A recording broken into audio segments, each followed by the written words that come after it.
Salam perpaduan, salam Malaysia Madani. Kepada semua kawan-kawan yang datang pada malam ini, kawan-kawan daripada Keadilan, Amanah, DAP, UMNO, Barisan Nasional, warga di Taman Medan, apa khabar semua, sihat? Saya datang dari jauh.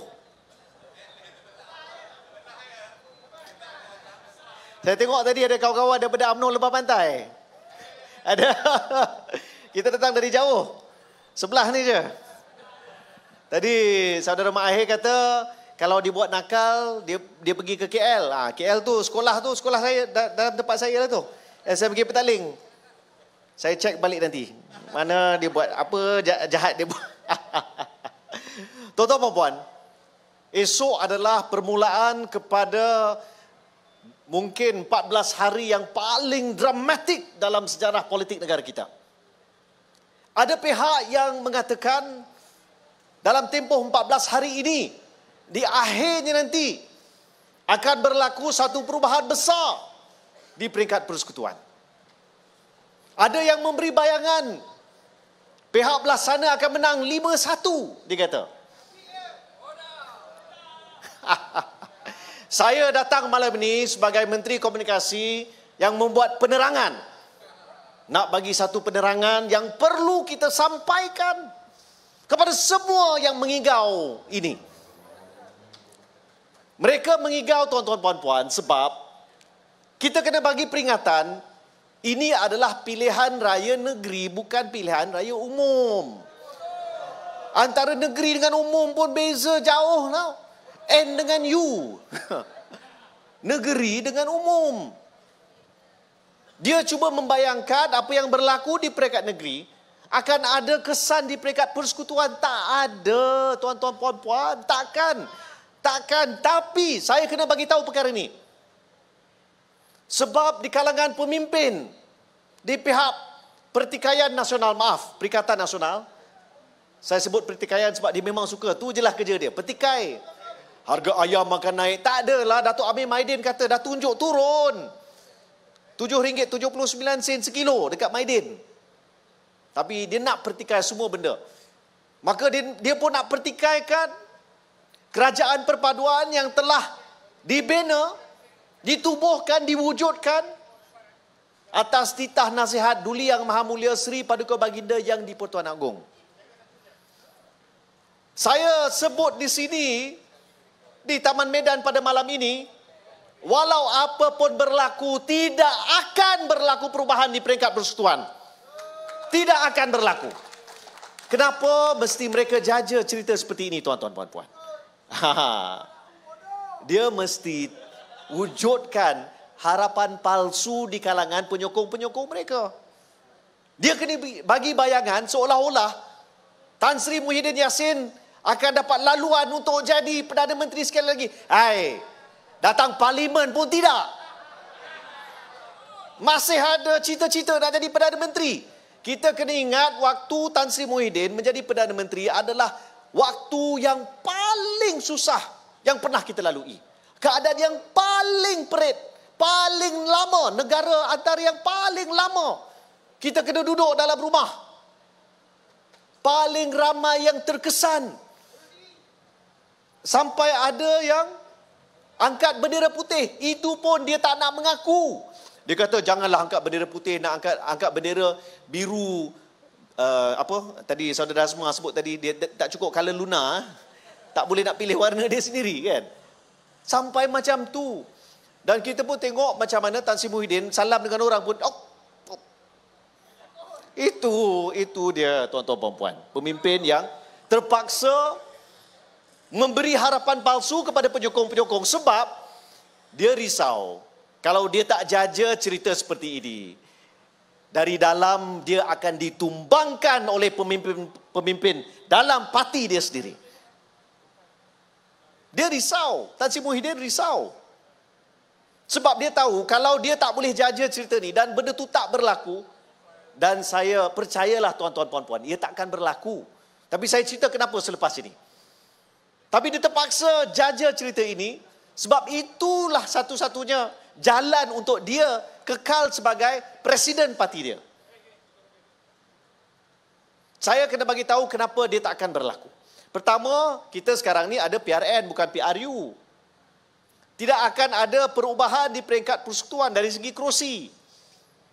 Kalau ditakdirkan Pakatan Harapan menang di Kuala Terengganu, dari 148 kita naik 149. Kalau kita tewas pun di Kuala Terengganu, tak berubah 148. Dan kalau dijaja, ada sejumlah ahli parlimen dari parti sekian-sekian akan lompat. Mereka hilang kerusi secara automatik. Itulah realiti pada hari ini. Tapi dia takut nak hadap realiti ini. Jadi dia jajalah cerita seperti ini.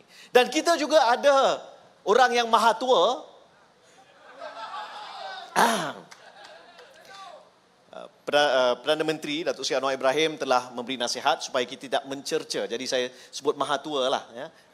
Kalau nak boleh lebih dari itu tapi tak payahlah. Dia boleh bagi bayangan. Oh, firasat dia baca. Oh, PN boleh menang 5-1. Hai, maha tua. Kamu kalah dekat Langkawi, hilang deposit. Dah lah hilang deposit, hilang. Dia kalah kepada, tuan-tuan puan-puan nak tahu tak, kualiti calon Perikatan Nasional yang menang kalahkan Dr. Mahathir, negarawan ulung.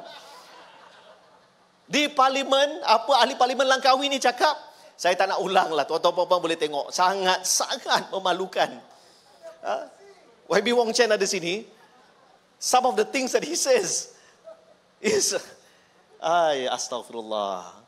Saya jumpa tuan-tuan puan-puan baru-baru ni, saya pergi ke Langkawi, sewaktu 5, saya jumpa dengan seorang anak muda, dia tolong bawa kereta. Saya tanyalah, adik, awak ni mesti, hari tu awak mesti undi PN kan? Kenapa awak undi? Awak tak tahu ke kualiti ahli parlimen yang awak lantik itu? Oh. Dia pun macam tersipu-sipu lah. Nampak di raut wajah anak muda ini, beliau juga faham yang beliau telah membuat pilihan yang salah. Dia pun faham, dia pun nampak.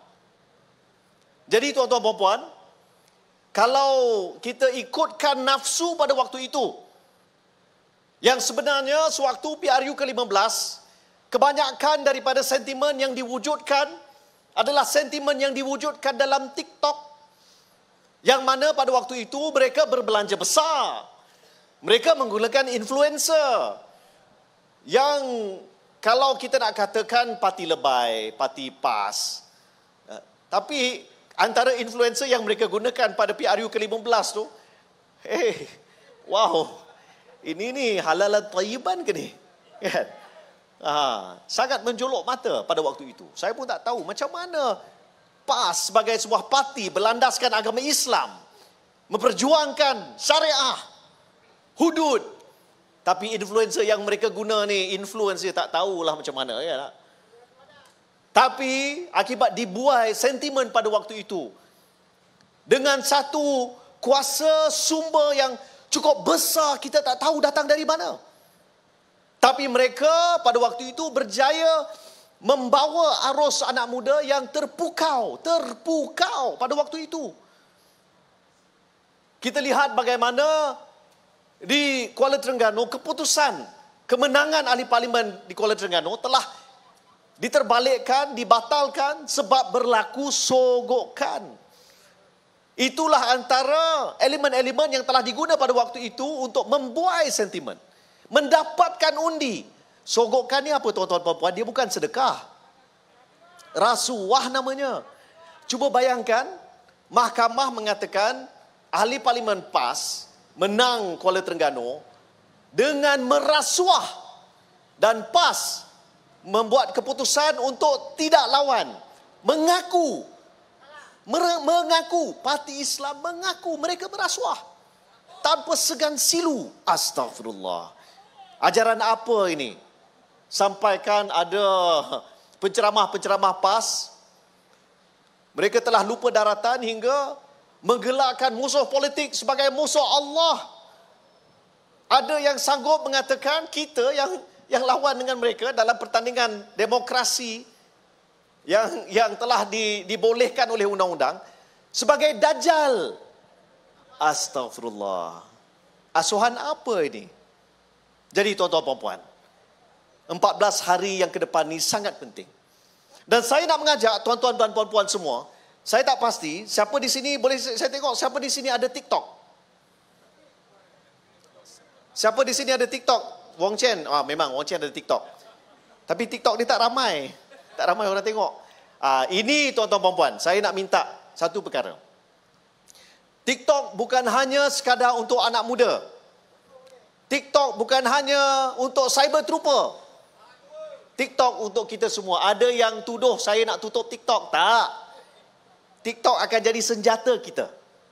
Jadi saya panggil tuan-tuan puan-puan semua, saya jemput tuan-tuan puan-puan semua, buka akaun TikTok, cari konten Barisan Nasional, Pakatan Harapan, like, share, repost, bagi tahu pada kawan-kawan. Lebih ramai sekarang yang mungkin menonton kita di TikTok dan Facebook berbanding yang ada di sini. Itulah realiti medan politik hari ini. Jadi tuan-tuan puan-puan, saya nak sampaikan sedikit pesanan sebagai Menteri Komunikasi. Pertama, jangan dengar cakap Mahathir. Kedua, jangan dengar cakap Mahyadin. Ketiga, jangan dengar cakap Pak Lebay yang menjanjikan surga untuk mereka yang mengundi kita. Tak, jangan. Ya, jangan percaya. Kerana mereka terlibat dengan rasuah dan mereka tak boleh nafikan perkara itu berlaku. Saya ingin sentuh beberapa perkara lagi. Sebab kita lihat musuh kita, mereka hanya mampu mencerca, mengejek, memperlekeh, kata Amiruddin tak cukup inci.